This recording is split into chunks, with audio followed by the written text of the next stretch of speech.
Bonjour, soyez toutes et tous les bienvenus pour cette nouvelle vidéo avec un extrait de culte pour ce dimanche où le thème du dimanche est l'appel qui sauve. Est-ce que nous avons entendu cet appel de la part de Dieu? Est-ce qu'un jour nous nous sommes sentis appelés par lui?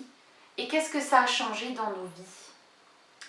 Aujourd'hui, le mot d'ordre qui nous est donné est ce verset dans la lettre de Paul aux Éphésiens. C'est par la grâce que vous êtes sauvés, par le moyen de la foi. Vous n'y êtes pour rien, c'est le don de Dieu. Aujourd'hui, nous sommes invités à accepter le don de Dieu pour nos vies, à entendre son appel à le suivre. Aujourd'hui, nous sommes invités à lui dire notre amour et notre joie de le connaître.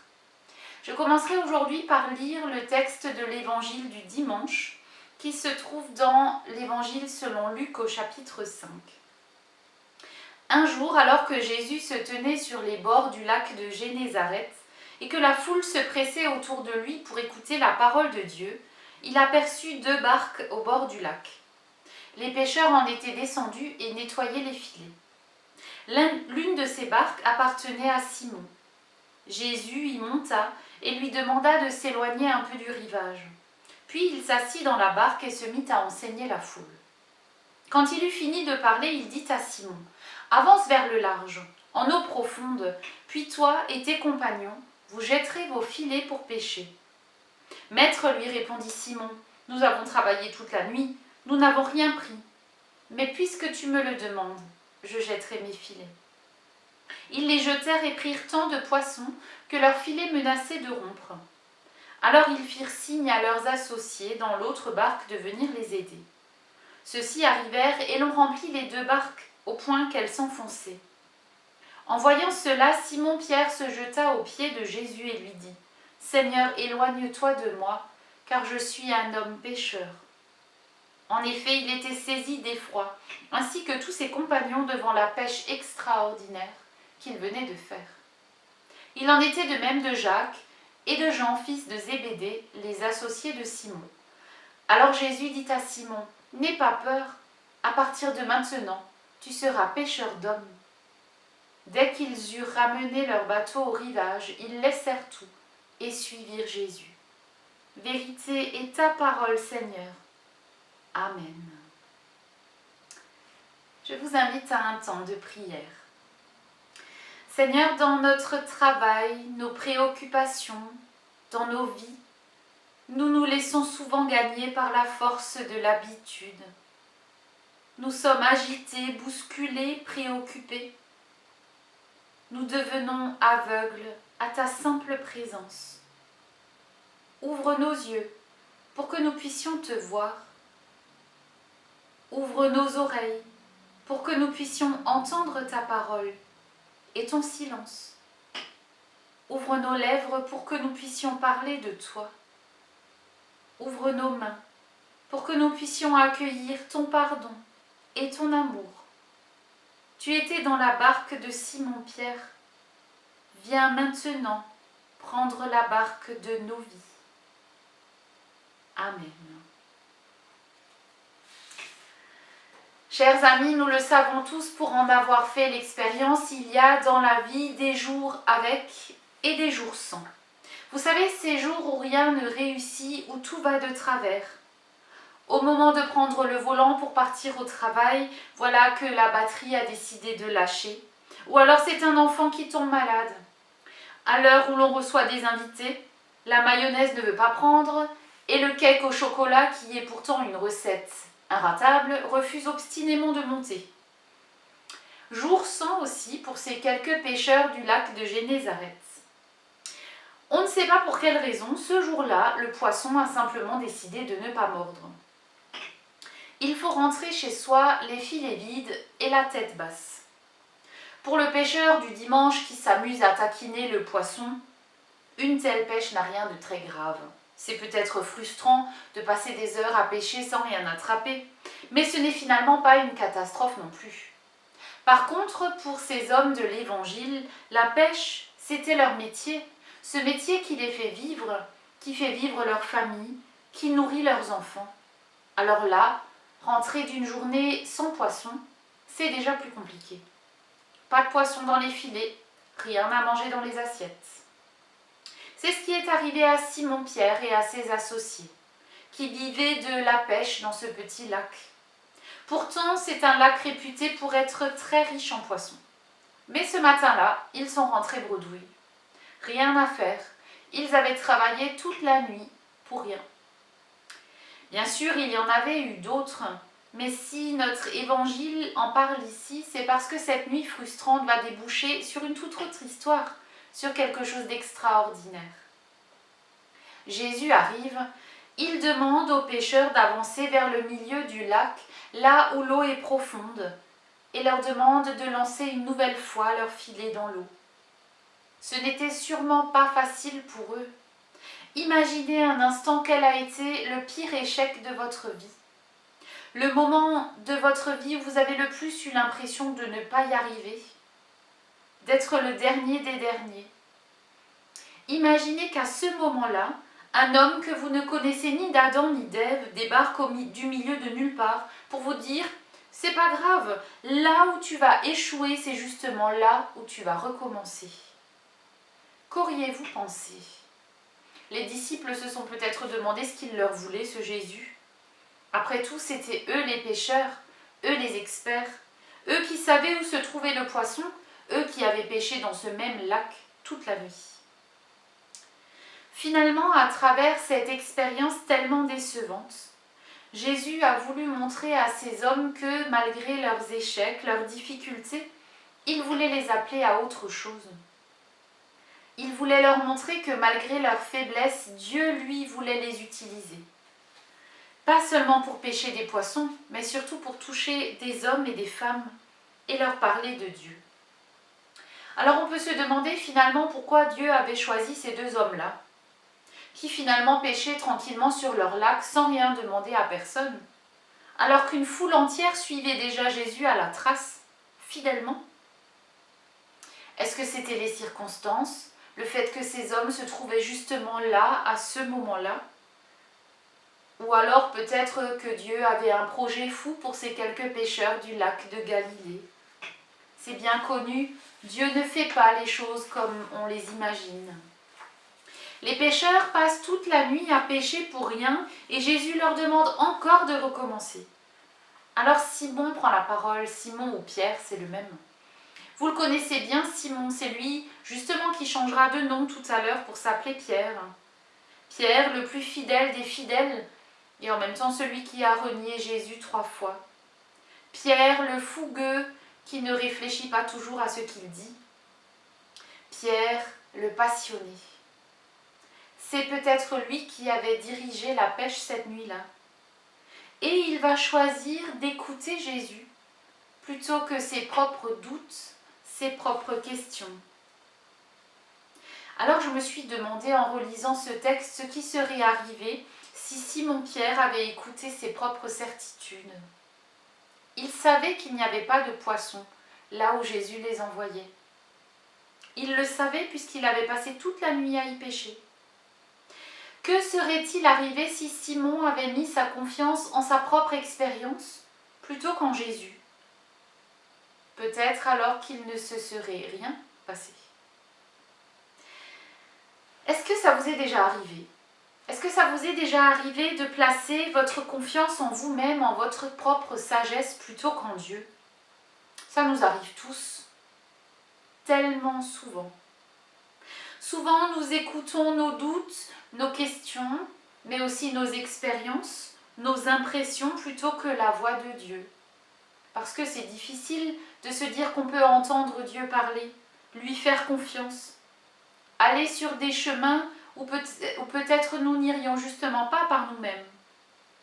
Quelle idée de renvoyer Simon à l'endroit même où il avait échoué. Parfois, l'obéissance passe par des chemins tortueux, difficiles. Elle passe peut-être même par nos échecs. Abraham ne voulait pas quitter son pays et il ne l'aurait certainement pas fait si Dieu ne le lui avait pas demandé. Il ne serait jamais monté sur la montagne avec l'intention d'y offrir son fils en sacrifice si Dieu ne lui avait pas demandé. Mais grâce à son obéissance, Dieu l'a béni Il a sauvé son fils. Il a béni toutes les générations de croyants à sa suite.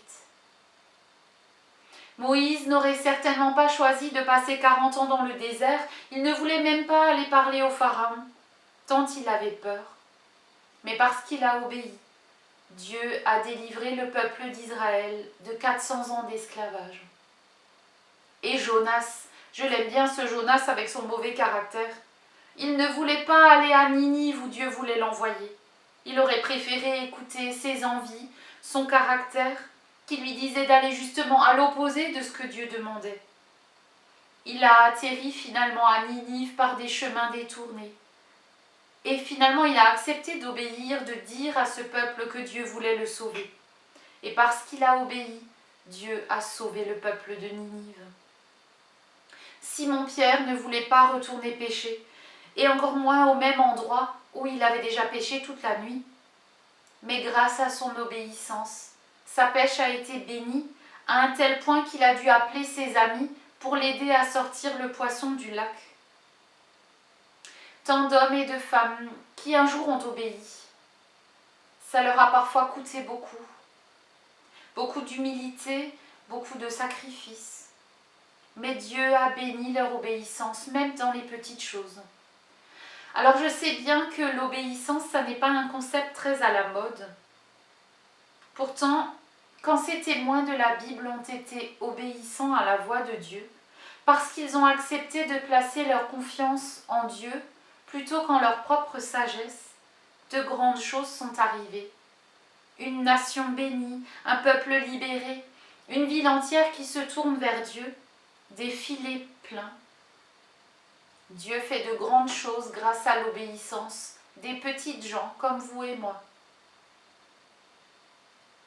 Ils n'étaient pas meilleurs, pas plus saints que vous et moi, mais ils avaient choisi de suivre la voie de Dieu quoi qu'il leur demande, et même si ça contredisait leur propre certitude. Dieu a choisi d'appeler ces deux hommes, ces deux pêcheurs au bord du lac. Il avait besoin d'eux pour qu'ils deviennent témoins de ce que Dieu a fait. Et l'histoire nous raconte que finalement ils sont allés jusqu'au bout du monde pour être témoins. J'aime cette histoire parce qu'elle nous rappelle à nous aussi que quelles que soient nos faiblesses, nos difficultés, nos échecs, Dieu ne s'arrête pas à ça. Quand il nous regarde, il ne voit pas nos échecs ou nos faiblesses, il voit tout ce qu'il pourrait faire avec nous, au travers de nous. Dans le grand plan d'amour de Dieu pour la terre, nous avons tous une place, un rôle à jouer, une mission à accomplir. Et personne ne peut prendre la place d'un autre. Et moi alors, si je choisissais de suivre un autre chemin que celui que Dieu a tracé, parce que je n'ai pas envie, parce que ce n'est pas le bon moment, parce que j'ai peur, parce que je pense que Dieu se trompe, et que le bon chemin pour moi, c'est celui-ci et pas celui-là. Est-ce que nous laisserons notre place vide? Simon a obéi et pour cela il a été béni. Mais il n'a pas seulement été béni matériellement parce que ses filets étaient pleins. Au-delà de ça, il y a eu quelque chose de bien plus important, une mission bien plus grande. Dieu voulait faire de lui un pêcheur d'hommes. Et les poissons que Simon a pêchés en nombre sont aussi une image de tous les hommes et les femmes qu'il allait toucher à travers son ministère. Tout cela est parti du fait que Simon a accepté d'obéir à une parole toute simple. Va au milieu du lac, jette tes filets, recommence. Va là où tu as échoué et essaye encore. Et tu verras que si le Seigneur te vient en aide, aucun échec ne pourra te retenir. Une parole très simple, mais qui semblait peut-être totalement absurde à Simon. La sagesse de Dieu est plus grande que celle des hommes, nous dit la première épître aux Corinthiens. Ce Dieu veut nous conduire dans les chemins qu'il a tracés pour nous. Bien sûr, ce n'est pas une garantie que nos vies seront toujours roses. Simon-Pierre a eu une vie plutôt tortueuse. Mais nous pouvons avancer avec cette certitude que si nous acceptons de marcher sur le chemin que Dieu trace pour nous, il bénira notre obéissance et il l'utilisera en bénédiction pour beaucoup d'autres. Amen. Je vous invite à un temps de prière. Seigneur, dans l'Écriture, l'apôtre Paul nous dit « Soyez toujours joyeux. La grâce du Seigneur soit avec vous. Soyez en paix les uns avec les autres. » Aujourd'hui, Seigneur, des frères et sœurs de par le monde ne sont pas joyeux, car ils connaissent la solitude, la peur, la faim, la maladie. Nous te les remettons. Aujourd'hui, Seigneur, des frères et sœurs de par le monde ne sont pas en paix, car ils vivent la haine, la violence, l'oppression, la rancune.